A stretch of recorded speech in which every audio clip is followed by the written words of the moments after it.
Is this really how you treat people when you think no one important is watching? The words didn't come loud, but they landed heavy enough to slice through the laughter that had just filled the room. A glass had slipped from trembling fingers moments earlier, shattering against polished tile, and with it came the sharp echo of ridicule. Maybe next time, try not to embarrass the entire place, the CEO said, his voice smooth, practiced, carrying just enough volume to make sure every table heard. A few chuckles followed. Quick, careless, comfortable. Emily Carter stood frozen beside the table, her apron slightly wrinkled, her breath shallow, her eyes fixed somewhere just below the edge of the man's tailored suit. I'm sorry, sir, she managed, her voice barely holding together. Sorry doesn't fix incompetence, he replied, not even looking at her now, already reaching for his glass like the moment was beneath him. 3 sentences. Sharp. Final. Dismissive. Around them, silverware clinked again, conversations resumed in fragments. But something in the air had shifted, subtle, uneasy, like a room that hadn't realized it had just crossed a line. The overhead lights hummed softly, casting a sterile glow across marble floors and white tablecloths, while the faint scent of grilled steak and expensive cologne lingered in the background, heavy and indifferent. Near the corner booth, a man sat still, one hand resting on the table, the other gently holding the small fingers of a little girl beside him. Daniel Hayes hadn't moved when the glass fell. He hadn't spoken when the laughter rose. But now his daughter's voice, quiet and unfiltered, cut through everything else. Daddy, why is she crying?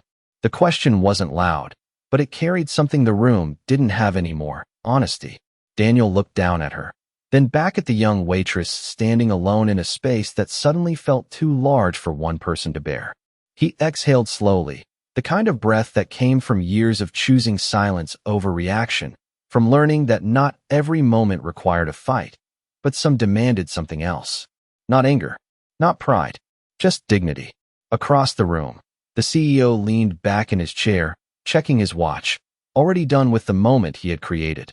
We don't have all night, he muttered, tapping the table once, impatient, dismissive.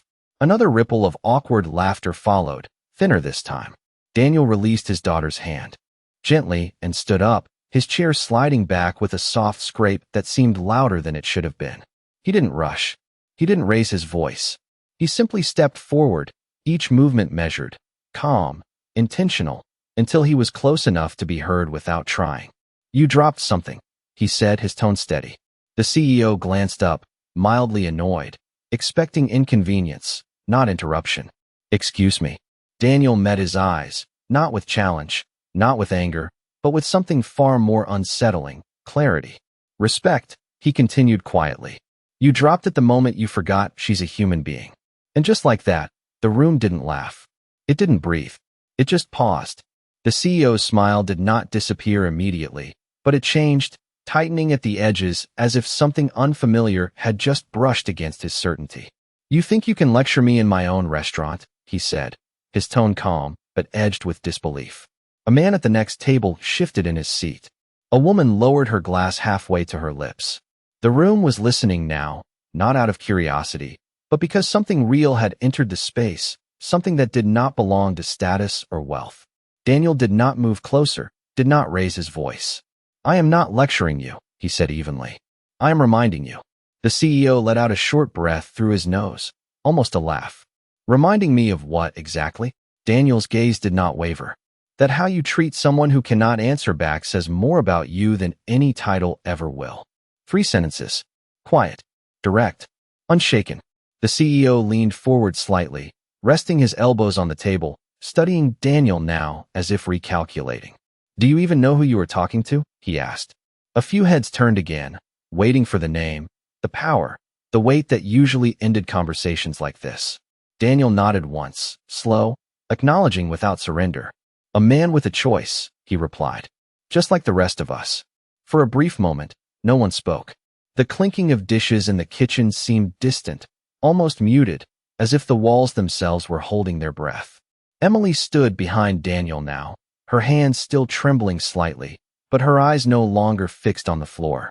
She looked at him, really looked, as if trying to understand why someone would step into a moment that offered nothing in return. The CEO straightened, irritation creeping back into his posture. "You are out of line," he said, sharper now. "This does not concern you." Daniel glanced briefly toward his daughter, who was watching him with wide, uncertain eyes, then back to the man across from him. "It concerns anyone who still believes respect is not optional," he said. Another pause followed, heavier this time. The kind that pressed against pride. The kind that made people uncomfortable because it could not be dismissed with a joke. The CEO tapped his fingers once against the table, then twice, the rhythm controlled but restless. "Manager," he called out without looking away from Daniel. The word carried authority, practiced, and immediate.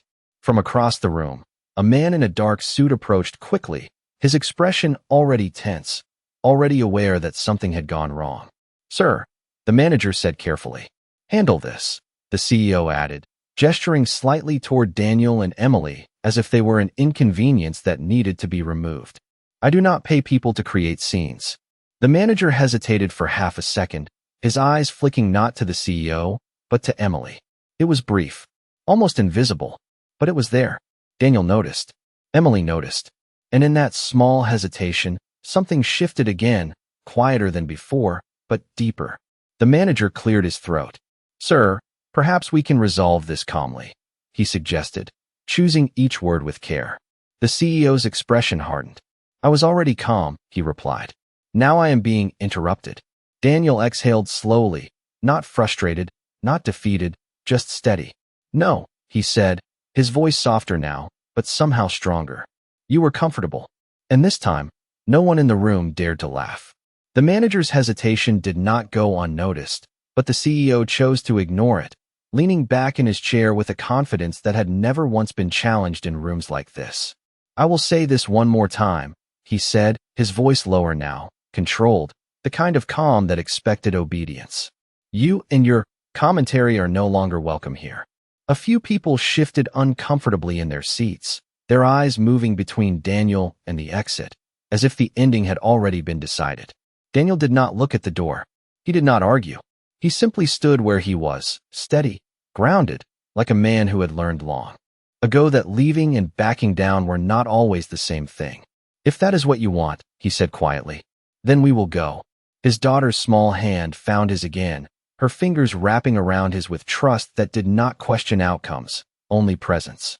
Emily's breath caught slightly, as if something inside her had expected him to fight, to raise his voice, to push back harder. But he did not.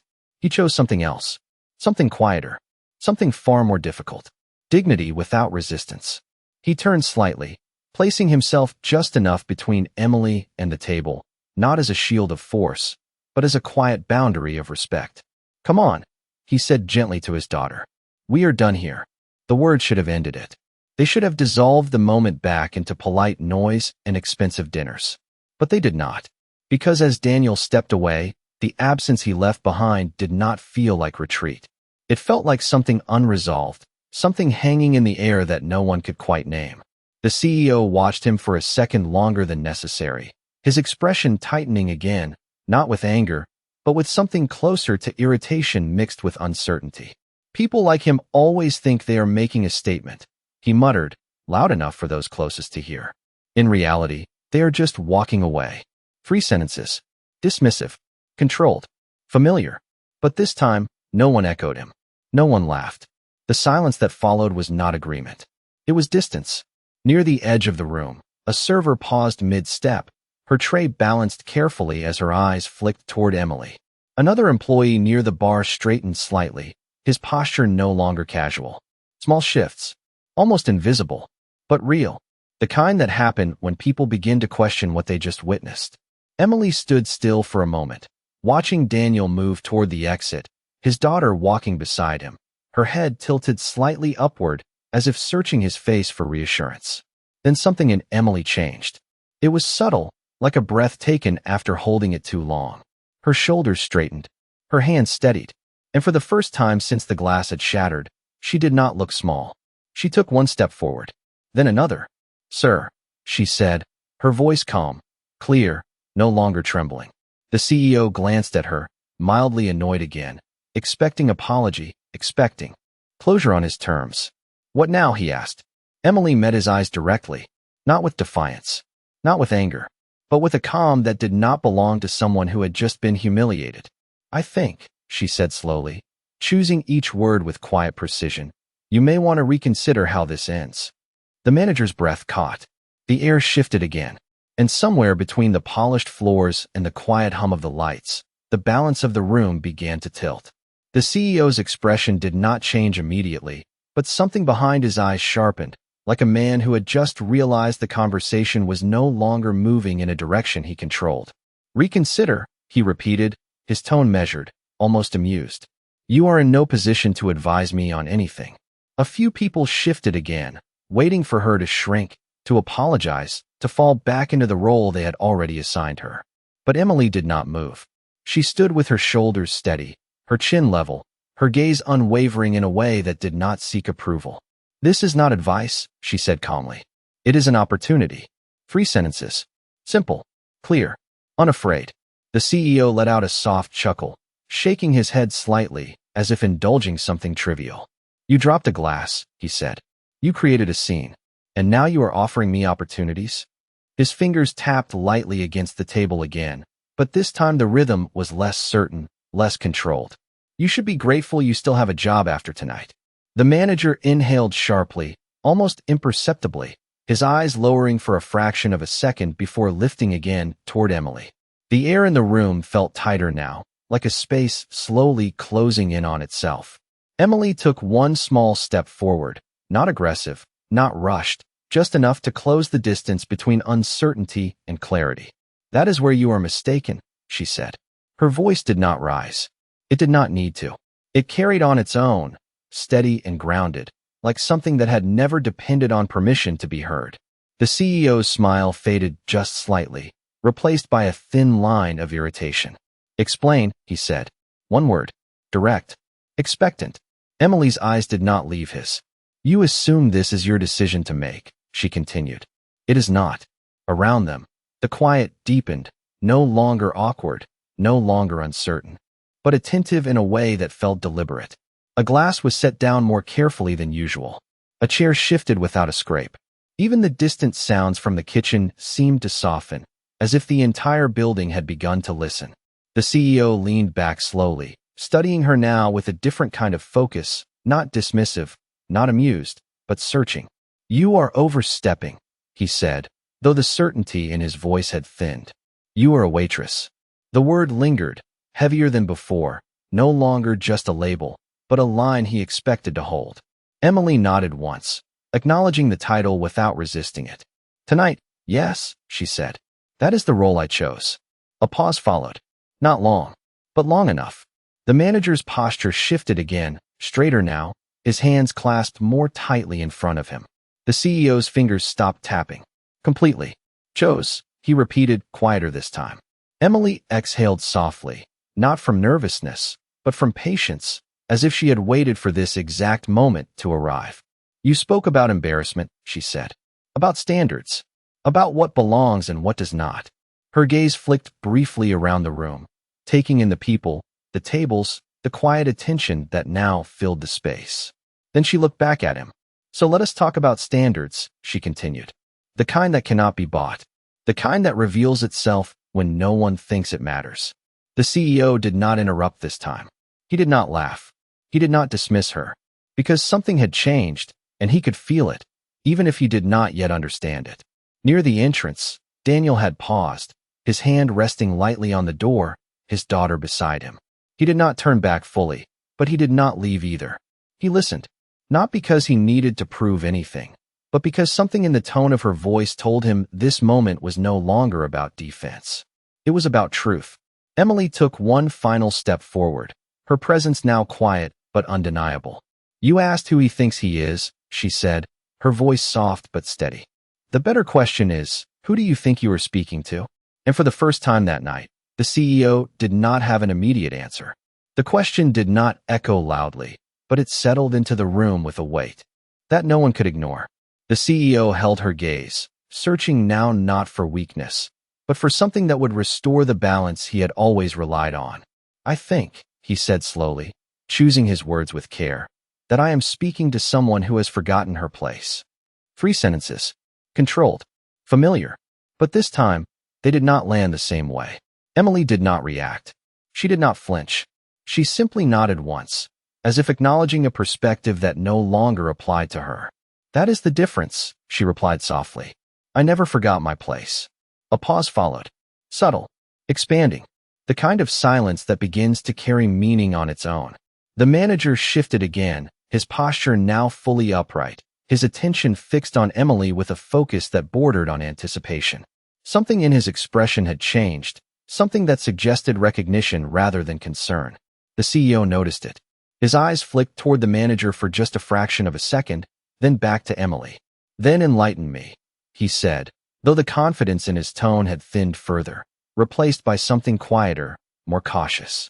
Emily exhaled slowly, her hands now still at her sides, no longer trembling, no longer uncertain. You built your authority on position, she said. On titles. On who answers to you. She took a small step to the side, not away, but into clearer view of the room, as if what she was about to say was not meant for him alone. But position is temporary, she continued. Character is not. The words moved through the space like a shift in temperature, subtle but undeniable. A server near the back straightened. A couple at a nearby table exchanged a glance, no longer hiding their attention. The CEO leaned forward slightly, his brows narrowing, not in anger, but in calculation. And you believe you are in a position to judge mine? He asked. Emily shook her head gently. No, she said. I believe you revealed it yourself. 3 sentences. Calm. Precise. Unavoidable. The manager took a half step forward now, as if drawn into the moment by something larger than protocol. Ma'am, he began, his voice quieter than before, almost careful. Emily turned her head slightly toward him, just enough to acknowledge his presence without breaking the flow of the moment. Their eyes met briefly, and in that instant, whatever uncertainty remained in him seemed to settle into something else entirely. Respect. The CEO noticed that too. His fingers, which had stilled moments earlier, pressed lightly against the table now, not tapping, but grounding.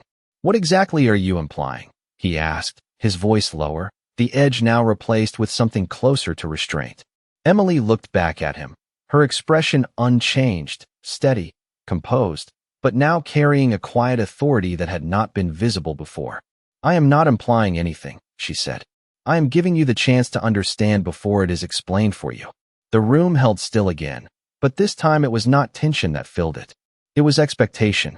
Near the door, Daniel remained where he was, his daughter's hand still in his posture calm but attentive. He did not step back in. He did not intervene. He simply watched, recognizing that whatever was unfolding now no longer needed defense. It needed space.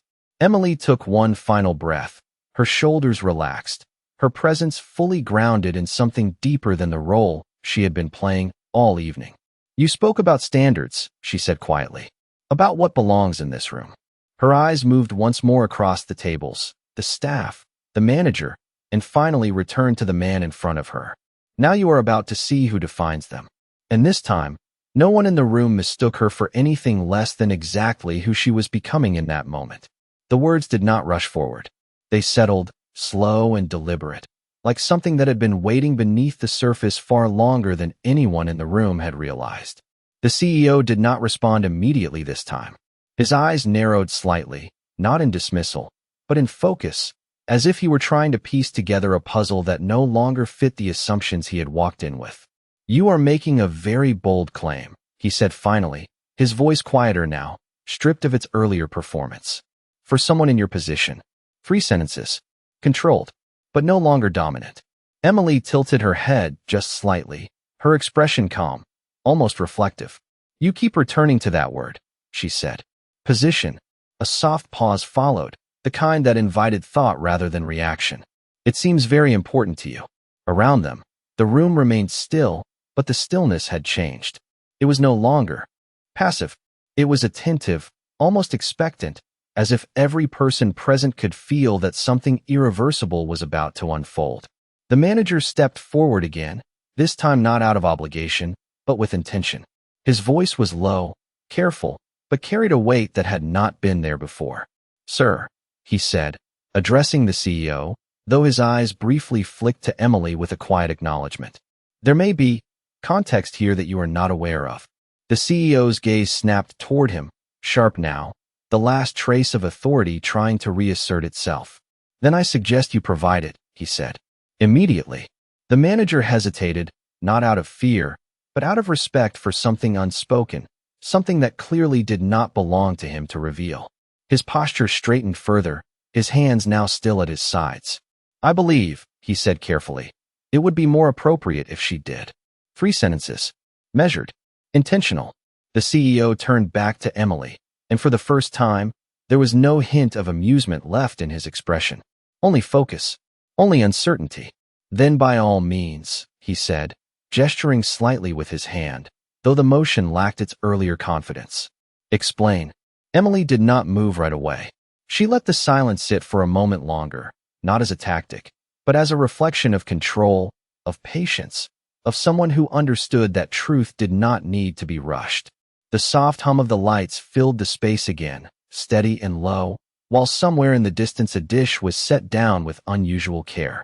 Near the entrance, Daniel remained still, his daughter looking up at him again, her small voice barely above a whisper.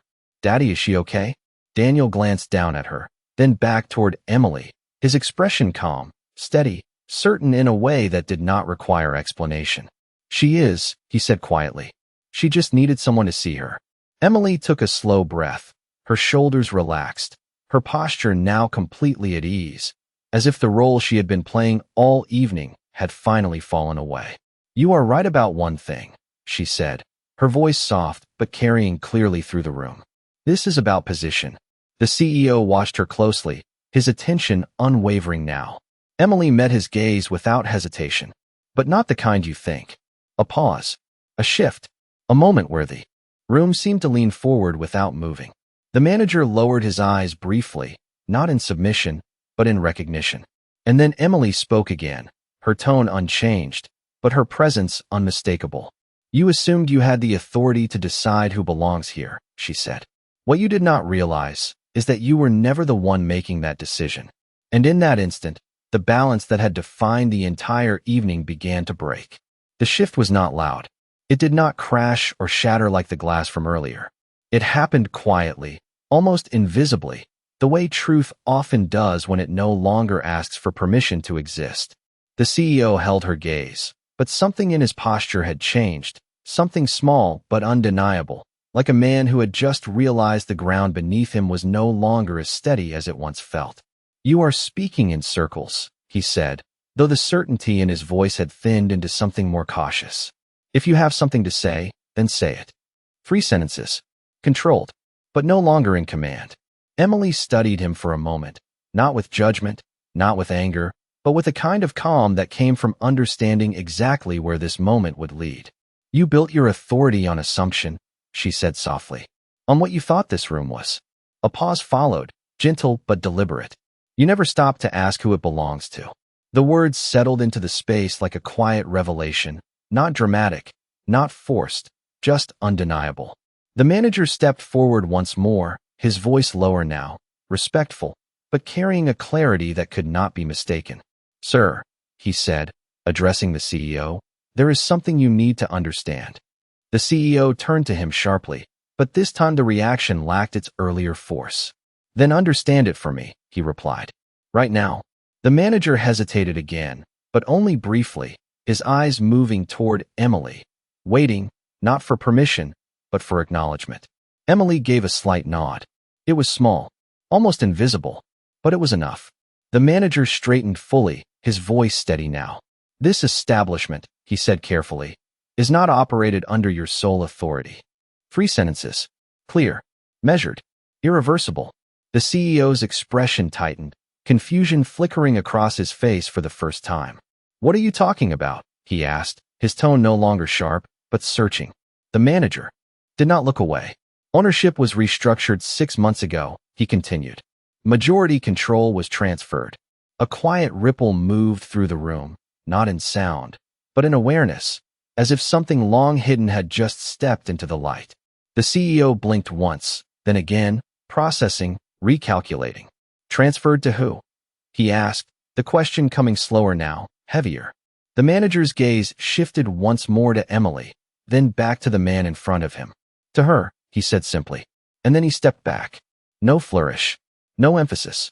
Just truth placed exactly where it belonged. The room did not react immediately. It did not gasp.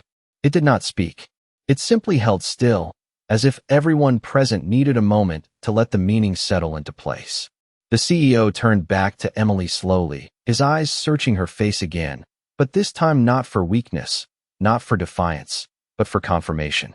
Emily met his gaze without hesitation, her posture relaxed, her presence steady, no longer framed by the role she had worn when the night began. You asked who you were speaking to, she said quietly. Now you know. 3 sentences. Soft. Final. Unshakable. Near the entrance, Daniel exhaled slowly, not in surprise, but in recognition, as if the truth had simply arrived at the moment it was meant to. His daughter looked up at him again, her voice small but certain. She is important, she whispered. Daniel nodded gently, his eyes still on Emily. She always was, he replied. And back at the table, for the first time that night, the CEO had no words left to stand on. The silence did not break. It deepened. It spread across the room like a slow wave, touching every table, every breath, every unspoken thought that now hung heavier than before. The CEO did not move at first. His eyes remained on Emily, but the certainty that once defined his posture had quietly dissolved into something else, something unfamiliar, something that could not be hidden behind titles or tone. That is not possible, he said finally, his voice lower now, stripped of its earlier edge. 3 sentences. Controlled, but no longer convincing. Emily did not argue. She did not rush to reinforce the truth.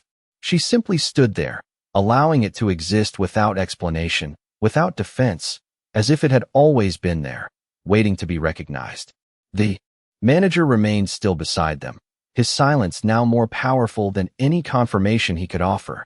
The CEO exhaled slowly, his gaze shifting briefly to the manager, then back to Emily, searching for something to hold on to, some version of the situation that still made sense within the framework he understood.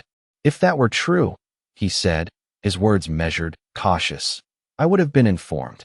Emily nodded once, acknowledging the logic without accepting the conclusion. You were, she replied softly.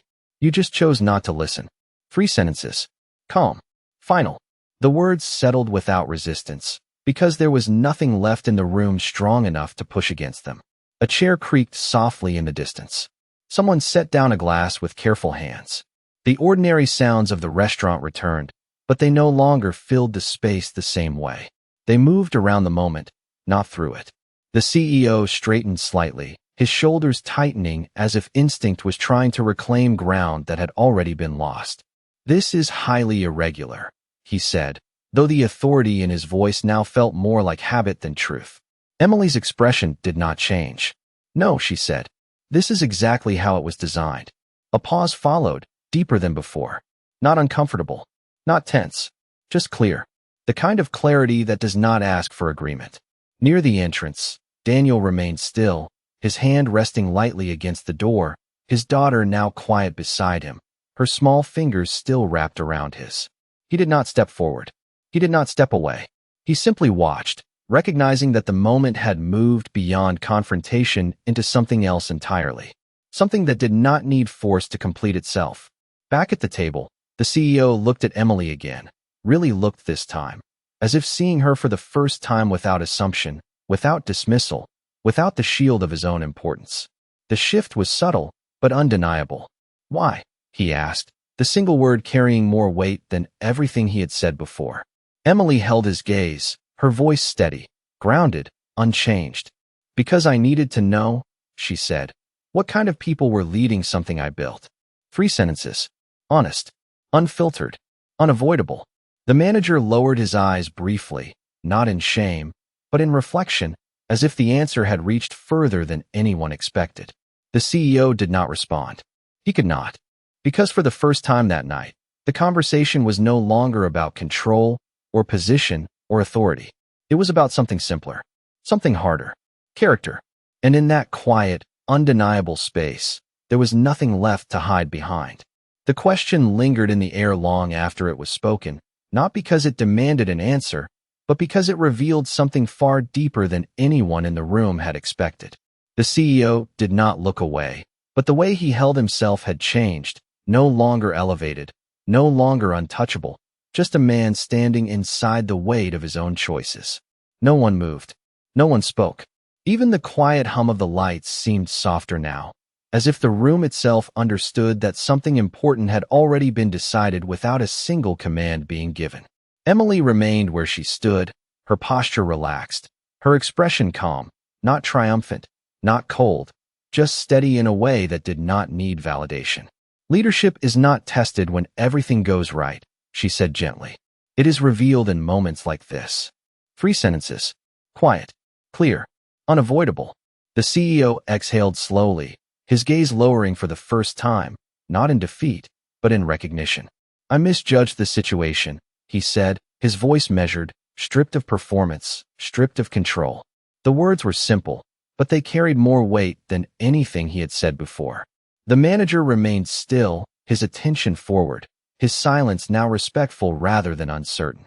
Around the room, people shifted subtly, not out of discomfort, but out of awareness, as if they had just witnessed something they would not easily forget. Emily nodded once, acknowledging the words without elevating them.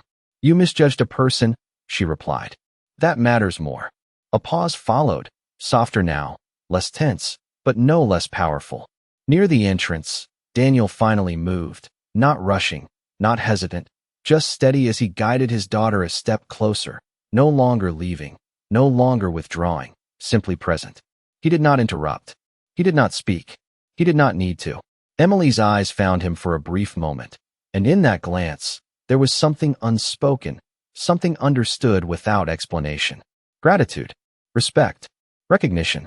Then she looked back at the CEO. What happens next, she said quietly, is not about punishment. The CEO lifted his gaze again, listening now, not out of obligation, but because there was nothing left to resist. It is about what you choose to become after this moment. 3 sentences. Soft, defining, final. The words did not demand an outcome. They offered one. The room held that possibility in silence, each person present aware that something had shifted not just for the man at the table, but for everyone who had watched without speaking. The CEO straightened slowly, not reclaiming authority, but accepting something different, something quieter. Understood, he said, his voice low, steady, no longer reaching for control, only for clarity. Emily gave a small nod, then turned slightly, her presence no longer centered on confrontation, but on closure. The manager stepped aside instinctively, not out of fear, but out of respect, allowing the moment to end the way it had unfolded, without force, without noise. Daniel's daughter looked up at him again, her voice soft, but certain. Daddy, she did not need anyone to save her, she said. Daniel's lips curved just slightly, his eyes still on Emily. No, he replied gently. She just needed someone to stand when it mattered. The words settled into the room like a final note, quiet, complete, undeniable. And for the first time that night, there was no tension left, no laughter, no pride, no resistance. Only silence. The kind that does not come from fear. The kind that comes from understanding.